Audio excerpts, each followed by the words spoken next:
শুনতে কি চাওয়ে তোমায় স্বাগত। আজকের গল্প হলুদ পোড়া, লেখক মানিক বন্দ্যোপাধ্যায়। গল্প পাঠে রয়েছি আমি, সঞ্জীব। সে বছর কার্তিক মাসের মাঝামাঝি 3 দিন আগে পরে গাঁয়ে দুটো খুন হয়ে গেল। একজন মাঝবয়সী জোয়ান মধ্যপুরুষ এবং 16-17 বছরের একটি রোগা ভীরু মেয়ে। গাঁয়ের দক্ষিণে ঘোষেদের মজা পুকুরের ধারে একটা মরা গজারি গাছ বহুকাল থেকে দাঁড়িয়ে আছে। স্থানটি ফাঁকা, বন জঙ্গলের আব্রু নেই, কাছাকাছি শুধু কয়েকটা কলা গাছ। ওই গজারি গাছটার নিচে একদিন বলাই চক্রবর্তীকে মরে পড়ে থাকতে দেখা গেল। মাথাটা আটচির হয়ে ফেটে গেছে, খুব সম্ভব অনেকগুলো লাঠির আঘাতে। চারিদিকে হইচই পড়ে গেল বটে, কিন্তু লোকে খুব বিস্মিত হলো না। বলাই চক্রবর্তীর এই রকম অপমৃত্যুই আশেপাশের 10টা গাঁয়ের লোক প্রত্যাশা করেছিল, অনেকে কামনাও করেছিল। অন্যপক্ষে শুভ্রা মেয়েটির খুন হওয়া নিয়ে হইচই হলো কম, কিন্তু মানুষের বিস্ময় ও কৌতূহলের সীমা রইল না। গেরস্ত ঘরের সাধারণ ঘরোয়া মেয়ে, গাঁয়ের লোকের চোখের সামনে আর 10টি মেয়ের মতন বড় হয়েছে, বিয়ের পর শ্বশুর বাড়ি গেছে এবং মাসখানেক আগে যথারীতি বাপের বাড়ি ফিরে এসেছে ছেলে বিয়োবার জন্য। পাশের বাড়ির মেয়েরা পর্যন্ত কোনোদিন কল্পনা করার ছুতো পায়নি যে মেয়েটার জীবনে খাপ ছাড়া কিছু লুকোনো ছিল। এমন ভয়াবহ পরিণামের নাটকীয় উপাদান সঞ্চিত হয়েছিল। গাঁয়ে সব শেষের সাঁঝের বাতিটি বোধহয় যখন সবে জ্বালা হয়েছে, তখন বাড়ির পিছনে ডোবার ঘাটে শুভ্রার মতো মেয়েকে কে বা কারা কে যেন গলা টিপে মেরে রেখে যাবে ভেবে উঠতে না পেরে গাঁ শুদ্ধ লোক যেন অপ্রস্তুত হয়ে রইল। বছর দেড়েক মেয়েটা শ্বশুর বাড়ি ছিল, গাঁয়ের লোকের চোখের আড়ালে। সেখানে কি এই ভয়ানক অঘটনের ভূমিকা গড়ে উঠেছিল? দুটো খুনের মধ্যে কি কোনো যোগাযোগ আছে? 20-30 বছরের মধ্যে গাঁয়ের কেউ তেমন ভাবে জখম পর্যন্ত হয়নি। যখন হলো, পরপর একেবারে খুন হয়ে গেল দুটো। তার একটি পুরুষ, অপরটি যুবতী নারী। দুটি খুনের মধ্যে একটা সম্পর্ক আবিষ্কার করার জন্য প্রাণ সকলের ছটফট করে। কিন্তু বলাই চক্রবর্তী শুভ্রাকে কবে শুধু চোখের দেখা দেখেছিল, তাও গাঁয়ের কেউ মনে করতে পারে না। একটুখানি বাস্তব সত্যের খাদের অভাবে নানা জনের কল্পনা ও অনুমানগুলি গুজব হয়ে উঠতে উঠতে মুষড়ে যায়। বলাই চক্রবর্তীর সম্পত্তি পেল তার ভাইপো নবীন। 40 টাকার চাকরি ছেড়ে, শহর ছেড়ে সপরিবারে গাঁয়ে এসে ক্রমাগত কোঁচার খুঁটে চশমার কাঁচ মুছতে মুছতে সে পাড়ার লোককে বলতে লাগলো, 50 টাকা রিওয়ার্ড ঘোষণা করেছি। কাকাকে যারা অমন মার মেরেছে, তাদের যদি ফাঁসি কাটে ঝুলোতে না পারি। চশমার কাঁচের বদলে মাঝে মাঝে কোঁচার খুঁটে সে নিজের চোখও মুছতে লাগলো। ঠিক 21 দিন গাঁয়ে বাস করার পর নবীনের স্ত্রী দামিনী সন্ধেবেলা লণ্ঠন হাতে রান্নাঘর থেকে উঠোন পার হয়ে শোবার ঘরে যাচ্ছে। কোথা থেকে অতি মৃদু একটু দমকা বাতাস বাড়ির পূব কোণের তেঁতুল গাছের পাতাকে নাড়া দিয়ে তার গায়ে এসে লাগলো। দামিনীর হাতের লণ্ঠন ছিটকে গিয়ে পড়ল দক্ষিণের ঘরের দাওয়ায়। উঠানে আছড়ে পড়ে হাত পা ছুঁড়তে ছুঁড়তে দামিনীর দাঁতে দাঁত লেগে গেল। দালানের আনাচে কানাচে ঝোড়ো হাওয়া যেমন গুমড়ে গুমড়ে কাঁদে, দামিনী আওয়াজ করতে লাগলো সেই রকম। শুভ্রার দাদা ধীরেন স্থানীয় স্কুলে মাস্টারি করে। গাঁয়ে সেই একমাত্র ডাক্তার পাশ না করা। ফিজিক্সে অনার্স নিয়ে বিএসসি পাশ করে 7 বছর গাঁয়ের স্কুলে জিওগ্রাফি পড়াচ্ছে। প্রথম দিকে প্রবল উৎসাহের সঙ্গে 47খানা বই নিয়ে লাইব্রেরি, 7জন ছেলেকে নিয়ে তরুণ সমিতি, বই পড়ে পড়ে সাধারণ রোগে বিনামূল্যে ডাক্তারি, এইসব আরম্ভ করেছিল। গেঁয়ো একটি মেয়েকে বিয়ে করে 2 বছরে 4টি ছেলে মেয়ের জন্ম হওয়ায় এখন অনেকটা ঝিমিয়ে গেছে।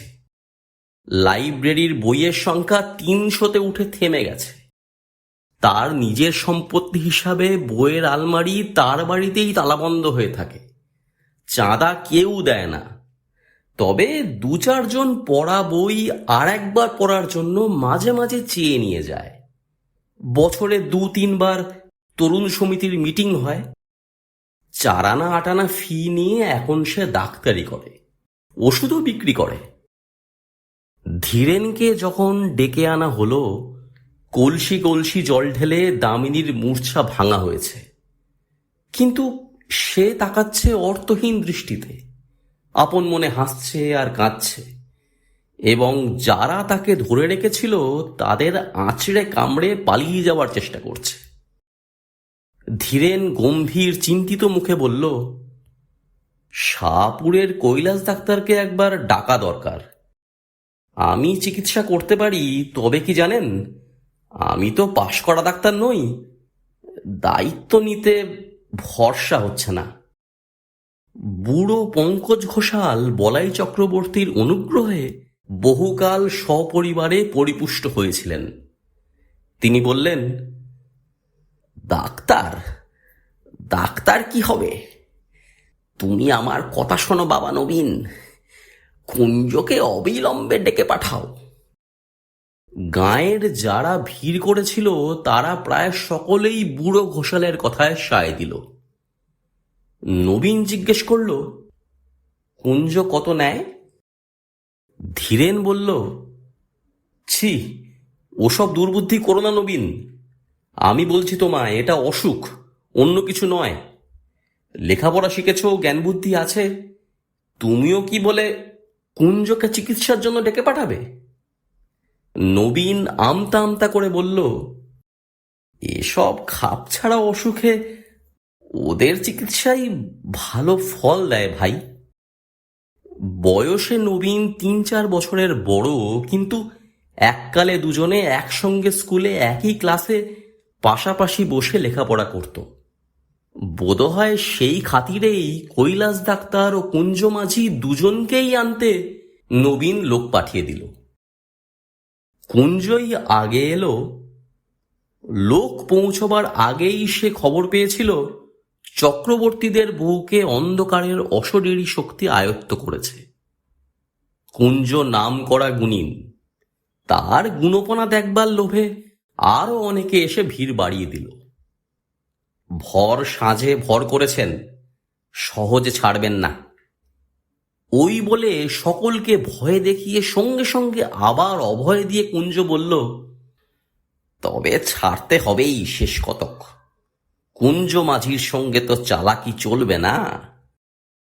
ঘরের দাওয়া থেকে সকলকে উঠানে নামিয়ে দেওয়া হলো। বিড়বিড় করে মন্ত্র পড়তে পড়তে কুঞ্জ দাওয়ায় জল ছিটিয়ে দিল। দামিনীর এলো চুল শক্ত করে বেঁধে দেওয়া হলো দাওয়ার একটা খুঁটির সঙ্গে। দামিনীর না রইল বসবার উপায়, না রইল পালাবার ক্ষমতা। তাকে আর কারো ধরে রাখবার প্রয়োজন রইল না। নড়তে গিয়ে চুলে টান লাগায় দামিনী আর্তনাদ করে উঠতে লাগলো। কুঞ্জ টিটকিরি দিয়ে দিয়ে বলতে লাগলো, রও বাছাধন রও, এখনই হয়েছে কি, মজাটি টের পাওয়াচ্ছি তোমায়। ধীরেন প্রথম দিকে চুপ করেছিল। বাধা দিয়ে লাভ নেই, গায়ের লোকে কথা শোনে না, বিরক্ত হয়। এবার সে আর ধৈর্য ধরতে পারল না। তুমি কি পাগল হয়ে গেছো নবীন? তুমি চুপ করো ভাই।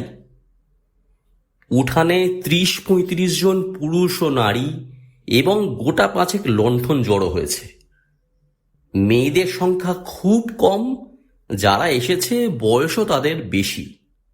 কম বয়সী মেয়েরা আসতে সাহস পায়নি, অনুমতিও পায়নি। যদি ছোঁয়াচ লাগে, নজর লাগে, অপরাধ হয়। মন্ত্রমুগ্ধের মতো এতগুলি মেয়ে পুরুষ দাওয়ার দিকে তাকিয়ে ঘেঁষাঘেঁষি করে দাঁড়িয়ে থাকে। এই দুর্লভ রোমাঞ্চ থেকে তাদের বঞ্চিত করার ক্ষমতা নবীনের নেই। দাওয়াটি যেন স্টেজ, সেখানে যেন মানুষের জ্ঞান বুদ্ধির অতীত রহস্যকে সহজবোধ্য নাটকের রূপ দিয়ে অভিনয় করা হচ্ছে। ঘরের দুয়ারে কুঞ্জ যেন আমদানি করেছে জীবনের শেষ সীমানার ওপারের ম্যাজিক। এমন ঘরোয়া, এমন বাস্তব হয়ে উঠেছে দামিনীর মধ্যে অদেহি ভয়ঙ্করের এই ঘনিষ্ঠ আবির্ভাব। ভয় সকলে ভুলে গেছে, শুধু আছে তীব্র উত্তেজনা এবং কৌতূহল ভরা পরম উপভোগ্য শিহরণ। এক পা সামনে এগিয়ে, পাশে সরে, পিছু হটে, সামনে পিছনে দুলে দুলে কুঞ্জ দুর্বোধ্য মন্ত্র আওড়াতে থাকে। মালসাতে আগুন করে তাতে সে একটি দুটি শুকনো পাতা আর শিকড় পুড়তে দেয়। চামড়া পোড়ার মতন একটা উৎকট গন্ধে চারিদিক ভরে যায়। দামিনীর আর্তনাদ ও ছটফটানি ধীরে ধীরে কমে আসছিল। একসময় খুঁটিতে পিঠ ঠেকিয়ে কাঠ হয়ে দাঁড়িয়ে সে বোঝা বোঝা চোখে কুঞ্জর দিকে তাকিয়ে নিষ্পন্দ হয়ে রইল। তখন একটা কাঁচা হলুদ পুড়িয়ে কুঞ্জ তার নাকের কাছে ধরল। দামিনীর ঢুলু ঢুলু চোখ ধীরে ধীরে বিস্ফারিত হয়ে উঠল। সর্বাঙ্গে ঘন ঘন শিহরণ বয়ে যেতে লাগল। কে তুই? বল, তুই কে? আমি শুভ্রা গো, শুভ্রা, আমায় মেরো না। চাটুজ্জে বাড়ির শুভ্রা, যে খুন হয়েছে? হ্যাঁ গো হ্যাঁ, আমায় মেরো না। নবীন দাওয়ার একপাশে দাঁড়িয়েছিল। তার দিকে মুখ ফিরিয়ে কুঞ্জ বলল, ব্যাপার বুঝলেন কর্তা? উঠান থেকে চাপা গলায় বুড়ো ঘোষালের নির্দেশ এলো। কে খুন করেছিল শুধো না কুঞ্জ? ওহে কুঞ্জ, শুনছ? কে শুভ্রাকে খুন করেছিল শুধিয়ে নাও চট করে। কুঞ্জকে কিছু জিজ্ঞেস করতে হলো না। দামিনী নিজে থেকেই ফিসফিস করে জানিয়ে দিল, বলাই খুড়ো আমায় খুন করেছে। নানাভাবে ঘুরিয়ে ফিরিয়ে অনেকবার তাকে প্রশ্ন করা হলো, কিন্তু দামিনীর মুখ দিয়ে এ ছাড়া আর কোনো জবাব বার হলো না যে সে শুভ্রা এবং বলাই তাকে খুন করেছে। তারপর এক সময় তার মুখ বন্ধ হয়ে গেল। নাকে হলুদ পোড়া ধরেও আর তাকে কথা বলানো গেল না। কুঞ্জ অন্য একটি প্রক্রিয়ার আয়োজন করছিল, কিন্তু কৈলাস ডাক্তার এসে পড়ায় আর সুযোগ পেল না। কৈলাসের চেহারাটি জমকালো, প্রকাণ্ড শরীর, এক মাথা কাঁচা পাকা চুল, মোটা ভুরু আর মুখময় খোঁচা খোঁচা গোঁফদাড়ি। এসে দাঁড়িয়েই ষাঁড়ের মতন গর্জন করতে করতে সে সকলকে গালাগালি দিতে আরম্ভ করল। কুঞ্জর আগুনের মালসা তার দিকেই লাথি মেরে ছুঁড়ে দিয়ে বলল, দাঁড়া হারামজাদা, তোকে ফাঁসি কাটে ঝুলোচ্ছি। ওষুধ দিয়ে বৌমাকে আজ মেরে ফেলে থানায় তোর নামে রিপোর্ট দেব তুই খুন করেছিস।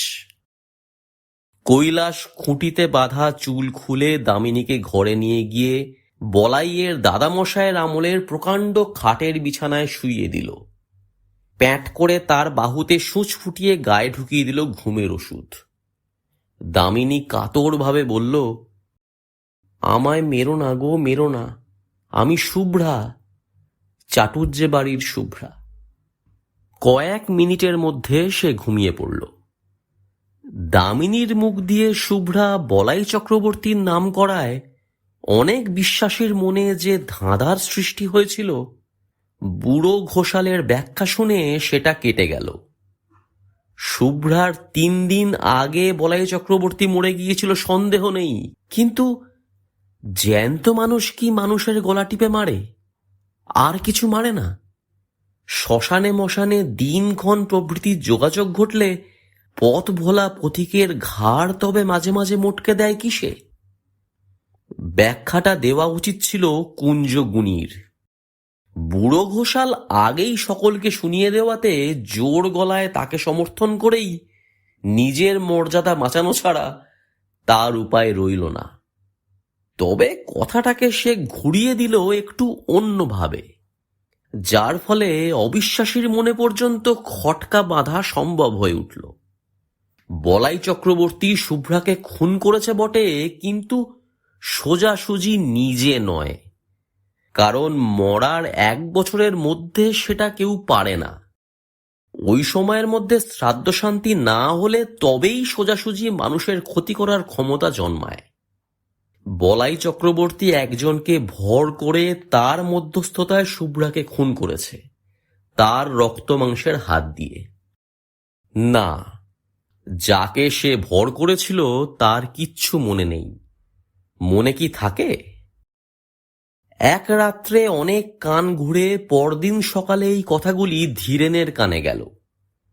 অগ্রহায়ণের উজ্জ্বল মিঠে রোদ তখন চারিদিকে ছড়িয়ে আছে। বর্ষার পরিপুষ্ট গাছে আর আগাছার জঙ্গলে যেন পার্থিব জীবনের ছড়াছড়ি। বাড়ির পিছনে ডোবাটি কচুরিপানায় আচ্ছন্ন, গাঢ় সবুজ অসংখ্য রসালো পাতা, বর্ণনাতীত কোমল রঙের অপরূপ ফল। তাল গাছের গুঁড়ির ঘাটটি কার্তিক মাসেও প্রায় জলে ডুবেছিল, এখন জল কমে অর্ধেকের বেশি ভেসে উঠেছে। টুকরো বসিয়ে ধাপগুলি এবার ধীরেন বিশেষ করে শুভ্রার জন্য বানিয়ে দিয়েছিল। 7 মাসের গর্ভ নিয়ে ঘাটে উঠতে নামতে সে যাতে পা পিছলে আছাড় না খায়। পাড়ার মানুষ বাড়ি বয়ে গাঁয়ের গুজব শুনিয়ে গেল। আবেষ্টনীর প্রভাবে উদ্ভট কথাগুলি সঙ্গে সঙ্গে ধীরেনের মন থেকে বাতিল হয়ে গেল। ক্ষুব্ধ হবার অবসরও সে পেল না।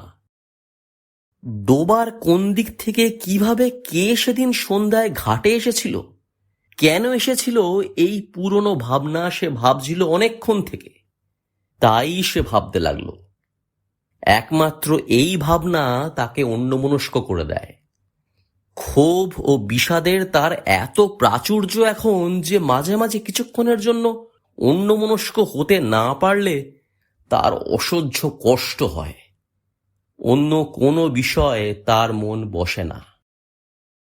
ভাতের থালা সামনে ধরে দিয়ে শান্তি বলল, আমার কিন্তু মনে হয় তাই হবে, নইলে। কটমট করে তাকিয়ে ধীরেন ধমক দিয়ে বলল, চুপ, যা খুশি মনে হোক তোমার, আমায় কিছু বলবে না, খবরদার। স্কুলে যাওয়ার পথে যাদের সঙ্গে দেখা হলো মুখে তারা কিছু বলল না, কিন্তু তাদের তাকানোর ভঙ্গি যেন আরো স্পষ্ট জিজ্ঞাসা হয়ে উঠল। পুরুত ঠাকুর তাকে অনেকক্ষণ দাঁড় করিয়ে রেখে দোষ মোচনের জন্য দরকারি ক্রিয়াকর্মের বিষয় আলোচনা করলেন, উপদেশ দিলেন। বিশেষ করে বলে দিলেন যে স্কুল থেকে ফিরবার সময় তাঁর বাড়ি থেকে সে যেন তার নিজের ও বাড়ির সকলের ধারণের জন্য মাদুলি নিয়ে যায়। স্কুলে পা দেওয়ার পর থেকে ধীরেনের মনে হতে লাগলো সে যেন বাইরের কোনো বিশিষ্ট অভ্যাগত স্কুল পরিদর্শন করতে এসেছে। তার 7 বছরের অভ্যস্ত অস্তিত্বকে আজ এক মুহূর্তের জন্য কেউ ভুলতে পারছে না। প্রথম ঘন্টাতেই ক্লাস ছিল। অর্ধেক ছেলে আড়ষ্ট হয়ে বসে আছে, বাকি অর্ধেক নিজেদের মধ্যে গুজগুজ ফিসফিস করছে। নিজেকে জীবন্ত ব্যঙ্গের মতো মনে হচ্ছিল। বইয়ের পাতায় চোখ রেখে ধীরেন পড়তে লাগলো। চোখ তুলে ছেলেদের দিকে তাকাতে পারল না। ঘন্টা কাবার হতেই হেডমাস্টার ডেকে পাঠালেন, তুমি 1 মাসের ছুটি নাও ধীরেন। 1 মাসের ছুটি? মথুরবাবু এইমাত্র বলে গেলেন আজ থেকেই ছুটি পাবে, আজ আর তোমার পড়িয়ে কাজ নেই। মথুরবাবু স্কুলের সেক্রেটারি। মাইলখানেক পথ হাঁটলেই তাঁর বাড়ি পাওয়া যায়। চলতে চলতে মাঝপথে ধীরেনের মাথাটা কেমন যেন ঘুরে উঠল। কদিন থেকে হঠাৎ চেতনায় ঝাঁকি লেগে মাথাটা তার এই রকম ঘুরে উঠছে। চিন্তা ও অনুভূতির আকস্মিক পরিবর্তনের সঙ্গে এই ঝাঁকি লাগে, অথবা এমনি ঝাঁকি লেগে তার চিন্তা ও অনুভূতি বদলে যায়। গাছতলায় কিছুক্ষণ বিশ্রাম করে সে বাড়ির দিকে পা বাড়ালো। মথুরবাবু এখন হয়তো খেয়ে দিয়ে বিশ্রাম করছেন। এখন তাকে বিরক্ত করা উচিত হবে না। স্কুল থেকে তাড়িয়ে দেওয়া হয়নি, 1 মাসের ছুটি দেওয়া হয়েছে। 1 মাসের মধ্যে মথুরবাবুর সঙ্গে দেখা করার অনেক সময় সে পাবে। আজ গিয়ে হাতে পায়ে না ধরাই ভালো। মথুরবাবুর যদি দয়া হয়, যদি তিনি বুঝতে পারেন যে তার বোন খুন হয়েছে বলে দামিনীর ঘোষণার ফলে তার বোনের কাল্পনিক কেলেঙ্কারি নিয়ে চারিদিকে হইচই হচ্ছে বলে তাকে দোষী করা উচিত নয়, তাহলে মুশকিল হতে পারে। ছুটি বাতিল করে কাল থেকে কাজে যাবার জন্য অনুমতি হয়তো তিনি দিয়ে বসবেন। এতক্ষণ খেয়াল হয়নি, এখন সে বুঝতে পেরেছে নিয়মিতভাবে প্রতিদিন স্কুলে ছেলেদের পড়ানোর ক্ষমতা তার নেই। মথুরবাবুর সামনে গিয়ে দাঁড়াতে লজ্জা হচ্ছে। চেনা মানুষের সঙ্গে দেখা হয়ে যাবার ভয়ে সে মাঠের পথ ধরে বাড়ি চলেছে। বাড়ি গিয়ে ঘরের মধ্যে লুকোতে হবে। দুর্বল শরীর বিছানায় লুটিয়ে দিয়ে ভারী মাথাটা বালিশে রাখতে হবে। সারা দুপুর ঘরের মধ্যে শুয়ে বসে ছটফট করে কাটিয়ে শেষ বেলায় ধীরেন উঠানে বেরিয়ে এলো। মাজা বাসন হাতে নিয়ে শান্তি ঘাট থেকে উঠে আসছিল। ডোবার ধারে প্রকাণ্ড বাঁশঝাড়টার ছায়ায় মানুষের মতো কি যেন একটা নড়াচড়া করছে। ধীরেন আর্তনাদ করে উঠল, কে ওখানে, কে? শান্তির হাতের বাসন ঝনঝন শব্দে পড়ে গেল। উঠি পড়ি করে কাছে ছুটে এসে ভয়ার্ত কণ্ঠে সে জিজ্ঞাসা করল, কোথায় কে, কোনখানে? বাঁশঝাড় থেকে চেনা গলার আওয়াজ এলো, আমি মাস্টারবাবু, বাঁশ কাটছি। কে তোকে বাঁশ কাটতে বলেছে? শান্তি বলল, আমি বলেছি। খেন্তি পিসি বলল নতুন একটা বাঁশ কেটে আগা মাথায় একটু পুড়িয়ে ঘাটের পথে আড়াআড়ি ফেলে রাখতে। ভোরে উঠে সরিয়ে দেব, সন্ধ্যের আগে পেতে রাখব। তুমি যেন আবার ভুল করে বাঁশটা ডিঙিয়ে যেও না। সন্ধ্যার আগেই শান্তি আজকাল রাধাবাড়া আর ঘরকন্না সব কাজ শেষ করে রাখে।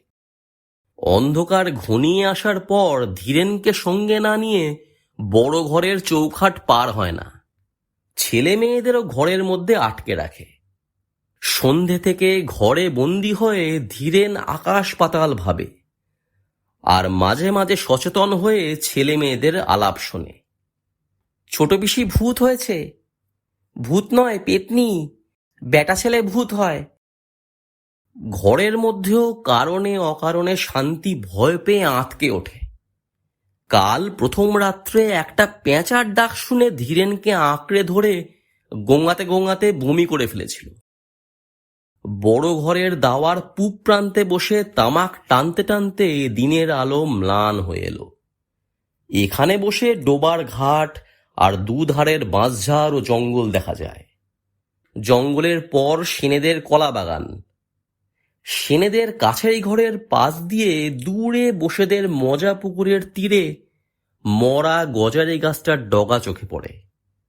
অন্ধকার হবার আগেই কুয়াশায় প্রথমে গাছটা, তারপর সেনেদের বাড়ি আবছা হয়ে ঢাকা পড়ে গেল। তুমি কি আর ঘাটের দিকে যাবে? শান্তি জিজ্ঞেস করল। না। তবে বাঁশটা পেতে দাও। বাঁশ পাততে হবে না। শান্তি কয়েক মুহূর্ত চুপ করে দাঁড়িয়ে রইল।